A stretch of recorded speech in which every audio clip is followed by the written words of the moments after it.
what's gotten them here? Has it been Greg Madison's defense, because they were so bad under Rich Rod? Where have they picked it up the most? Well, I think it starts with momentum, and you know, adversity creates some toughness and some different things, and I think that's one thing you might have seen through what they've done. And you know, I'm not saying they didn't do a great job. Coach Hoke hasn't done a great job. Coach Madison hasn't done a great job. But the ability to have some older guys and some seniors that have been through some tough times, have been through a lot of ups and downs, only makes you stronger in the long run. And I think that's what you're seeing a little bit of for them, as well as momentum.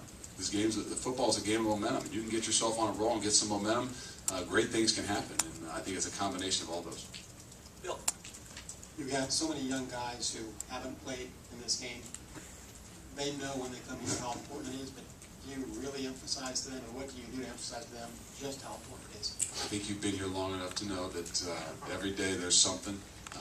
Whether it's on the wall, we don't need to reiterate it. We don't need to talk about it. But when you start recruiting a guy, whether he's from South Florida or whether he's from Columbus, Ohio, or Cleveland, Ohio, when you recruit him, you talk about this game, and you talk about the magnitude of this game. You talk about the excitement behind this football game. And I think that when it starts at that type of age, when it starts wherever they're from the time you recruited them, they realize when they walk in here, and if they haven't, that's why 70%, 75% of these guys, being from a 250-mile radius, have lived it since the time they were young kids. Bill. There's one theory, in fact, in that Civil War book you talked about, your boy Lee felt like if you were facing longer odds, you took longer chances. Much of this series has been risk avoidance by both teams. How do you feel about being unpredictable in a game this big? If you're referring to Joshua Chamberlain, I don't know. Well, Lee. Okay, that was a different book. That was the one I read in 5th, 6th grade. Okay. Hey, we believe in ourselves. We believe in what we have. Does that mean we don't need to be aggressive? No. I mean, we have that plan every week. We know we need to create some momentum. We need to make some things happen. So whether that means take some chances or not, it still comes down to making plays, getting that momentum, getting that ball rolling. So, we don't see ourselves as a big underdog. I mean, that's not the way we approach things. Whatever people want to say, we believe we've got a great football team. We believe we haven't performed as well as we could in the last few weeks, but that's what Saturday's for. So we're going to continue to attack it that way. We're going to play with confidence and not think that we got to, do something hokey or something crazy to win this football game. No pun intended. As far as the game goes, adversity, highs and lows, I mean, that's kind of that what you expect and what you have to work through during the game. That's always, and I think it's kind of been one of the things that we got to do a better job of, is having that poise to be able to handle the ups and the downs, the adversity. We've been through a lot, whether it's off the field or on the field, and the way you handle those things is the sign of a great football team. The ability to go down 10, the ability to give up a big play, stop them at the 1-yard line, give yourself a chance. So we saw some of those things. We didn't see enough of them. We haven't seen enough of them in the past 3 weeks, but that's what we're building upon. Tim. Yeah, Luke, just a straight question. Are you disappointed profoundly in your offense? I mean, it's ranked like 106th in the nation. The passing game is 118th. What just hasn't happened there from your vantage point to get the thing going this year? I'm disappointed right now in the way we've played the last few weeks as a team. And I'm not pointing a finger at anyone. And every bit as much as the position you put your offense in is what the defense does. You put them in a hole and give them on their own 4-yard line, and the wind's in their face. They don't have a great chance with the type of people we're dealing with, the youth and the different things that we have and what our strengths are. So. I think you can't just point a finger. I know stats are something that you always are going to look at. I think at the end of the year you evaluate that, you take a peek at that, but it's still a team sport. And when one side is struggling or when one person is struggling, somebody else has to pick them up. And I think that's the thing that we always got to make sure we look at, because we can all find a stat that we look good at, and we can all find a stat that we need improvement at. And they're just that. They're stats. The number one stat is obviously the wins and losses, and that's a team effort. And that's why the turnovers and those kinds of things are such a big importance in everything that you do. Matt. Luke, can you just talk about the problems that Bernard Robinson poses and keys to handling a guy like that for you Saturday defensively?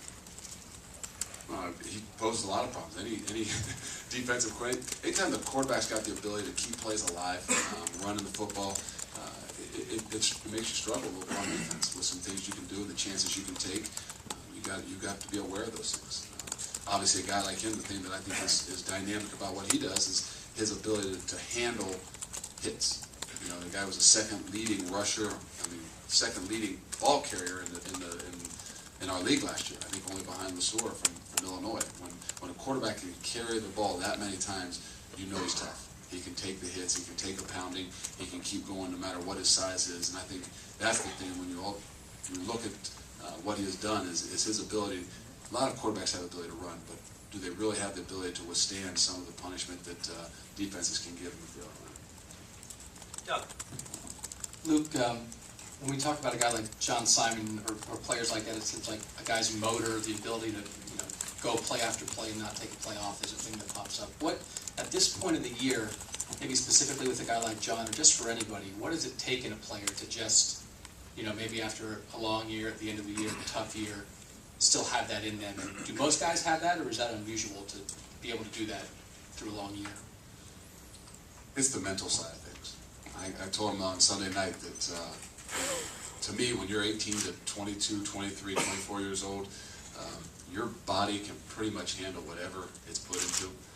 It's the mind that has a hard time handling those things. So to me, when you get tired, it's the mind that gets tired. And I think that's where it starts. So when a guy is strong-willed and is strong, tough in the mind, in the brain, in the head, as John Simon is where he has his ability. So as they get older, maybe like Coach Mr. Lachey over there, as he got it up into his upper years in the NFL, maybe it wasn't quite the mind, the body started to break down a little bit. But for us, for the guys like me that only played through college, the 18 to 22-year-olds, to me, the most important thing is the mind. What the mind can handle, I think the body can handle.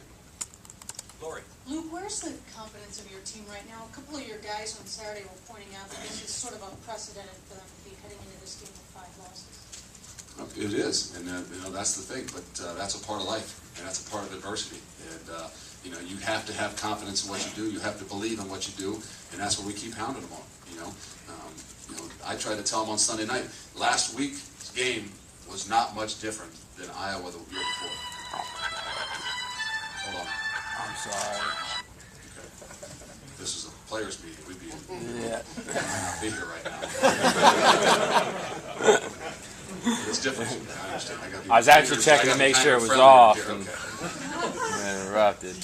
But go back. You were telling them on Sunday how it was like.